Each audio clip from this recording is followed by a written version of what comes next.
আসসালামু আলাইকুম, কেমন আছেন আপনারা? আমরা আল্লাহর রহমতে ভালো আছি।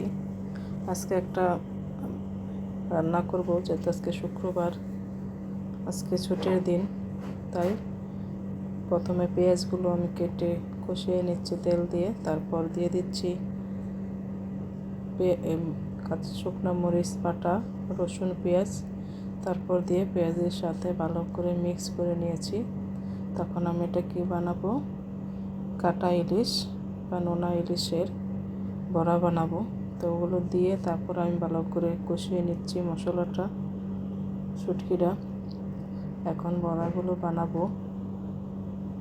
বড়াগুলো আমি এখন বানাইতেছি হাতে, ভালো করে হাত দিয়ে বানিয়ে নেব।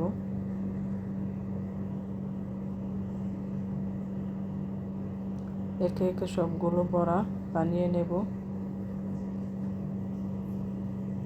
দেখতে তো পাচ্ছেন বড়াগুলো বানিয়েছি। এভাবে সবগুলো বড়া আমি বানিয়ে নিয়েছি। কাটা ইলিশের বড়া, তারপর চুলায় দিয়ে দেবো একটা প্যানে তেল দিয়ে। বড়াগুলো ভালো করে আমি ভেজে নেব। তো কাটা ইলিশের বড়া, তারপর আমি এগুলো কাঁকরোল পাতা দিয়ে বড়াগুলো বানিয়েছি। এখন বড়াগুলো ভালো করে উল্টে পাল্টে ভালো করে ভেজে নেব। যেহেতু প্রথম একবার মশলাগুলো ভেজে নিয়েছি, রান্না করেছি, এখন বড়াগুলো ভালো করে ভেজে উল্টে পাল্টে দিয়ে মচমচা করে ভেজে নিয়েছি। আলহামদুলিল্লাহ, অনেক সুন্দর হয়েছে। তারপর রান্না করব। এখানে শুটকি, দেশি পুঁটি শুটকি দিয়েছি। পেঁয়াজ, মরিচ, হলুদ, তেল, মশলা সব কিছু দিয়ে মিশিয়ে নিচ্ছি মশলাটা। তারপর আমি এখান থেকে কাঁটাগুলো বেছে নিলাম।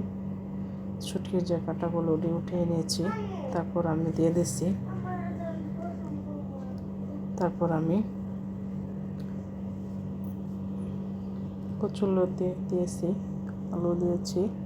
এগুলো দিয়ে ভালো করে মশলাটা কষিয়ে নিচ্ছি। কষিয়ে নেওয়ার পর ভালো করে অল্প পরিমাণে পানি দিয়েছি। তারপর আবার কষিয়ে নিয়ে তরকারিটা ভালো করে রান্না করে নিচ্ছি, যাতে করে পরিমাণ মতন সব মশলা তারপর হয়, দিয়ে আলুটা সিদ্ধ হয়, কচুরলতিটা তারপর যেন সিদ্ধ হয়ে যায়, তাই আমি দিয়েছি। এখন হয়ে গেছে তরকারিটা, এখন অনেক টেস্ট সুন্দর হয়েছে, পারফেক্ট হবে। তারপর আবার নিয়ে আসছে মার্কেট থেকে চিংড়ি মাছ। দেখতে পাচ্ছি চিংড়ি মাছগুলো দেখে নিয়েছি, তাজা একদম চিংড়ি মাছগুলো ভালো করে কেটে ধুয়ে নেব, পরিষ্কার করে। তারপর ইনশাল্লাহ পরবর্তীতে এগুলো রেসিপি দেবো ইনশাল্লাহ। সবাই ভালো থাকবেন, আল্লাহ হাফেজ।